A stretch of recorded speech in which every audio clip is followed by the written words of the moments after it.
Soalan yang kedua ialah tentang gaji minima yang ditanya mengenai gaji anak muda dan gaji siswazah. Ada perbezaan di antara gaji minima dengan gaji progresif. Setakat ini, dan soal gaji minima ni memang diperjuangkan oleh PH daripada dululah. PH yang kata kena ada gaji minima, kena ada gaji minima kan, dan gaji minima sekarang 1,500. Gaji minima ini hanya menangani sebahagian daripada soal pertumbuhan gaji. Dia tak menangani sepenuhnya. Jadi sebab itu bila ada gaji minima, dia membantu golongan pekerja kurang berkemahiran yang paling bawah, kerana starting salary mengikut undang-undang adalah 1,500. Tapi itu tidak serta-merta memastikan bahawa ada anjakan gaji, tangga gaji daripada bawah sampai ke atas.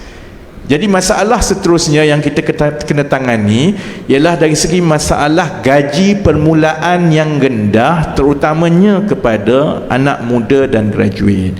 Yang ini pandangan saya hanya boleh diselesaikan pula dengan adanya dasar dan juga inisiatif yang melibatkan gaji progresif. Cuma masalah gaji progresif ini tidak boleh dilaksanakan macam gaji minima. Gaji minima boleh dibuat undang-undang, gaji mesti lebih tinggi daripada 1,500. Siapa tak bayar 1,500 salah undang-undang kan. Kita tak boleh nak tetapkan gaji permulaan mesti 2,500, lepas itu 2 tahun mesti naik 3,000. It doesn't work like that. Sebab kalau saudara-saudari ada bisnes, kerajaan buat macam itu, kita pindah pergi negara lain, macam mana kita nak berniaga kan?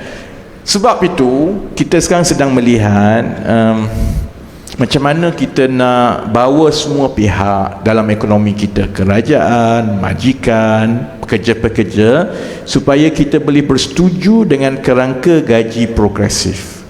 Dalam banyak-banyak perkara yang kami tangani di Kementerian Ekonomi dari segi dasar makro, pandangan saya cabaran paling besar ialah gaji progresif.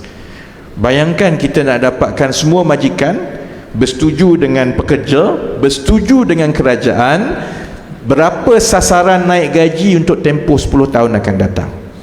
Untuk itu berapa sasaran perlu naik tiap-tiap tahun, dan kalau dipersetujui sasaran itu naik tiap-tiap tahun, siapa nak bayar apa? Kerajaan nak bayar banyak mana? Swasta nak bayar banyak mana? So it's a very intricate issue. Cuma pandangan saya ialah kita tak boleh kita tak boleh berharap supaya perkara ini selesai dengan sendiri. Dia tak selesai dengan sendiri. Jadi kerajaan mesti memulakan langkah ke arah itu, walaupun kita tahu ia adalah satu daripada perkara yang paling mencabar sekali. Kerana dalam masyarakat kita, kalau tengok pembentangan daripada EPU tadi, salah satu masalah utama ialah soal gaji. Negara kita bagi setiap RM100 nilai ekonomi yang dijana, hanya RM36 saja yang pergi sebagai gaji. Yang RM64 itu dia pergi jadi untung kepada pemilik lah. Negara-negara yang maju dia lagi tinggi lah, 40-50% kan. Bukan itu saja, masalah kita yang lagi besar, negara lain kalaupun hanya 38-40% sahaja daripada nilai ekonomi yang dibayar sebagai gaji, gaji purata mereka itu tinggi. Beza di antara orang yang mula-mula kerja dengan CEO dia tak adalah banyak sangat.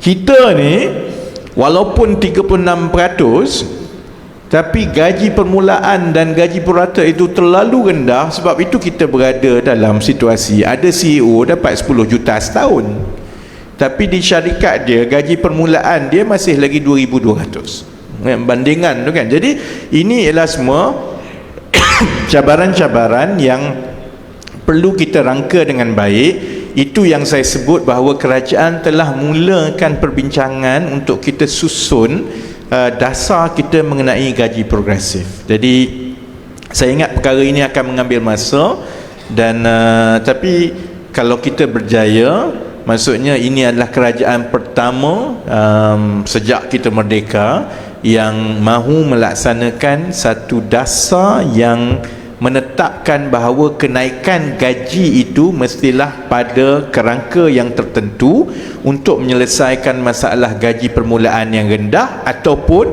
menyelesaikan masalah gaji tak naik tiap-tiap tahun.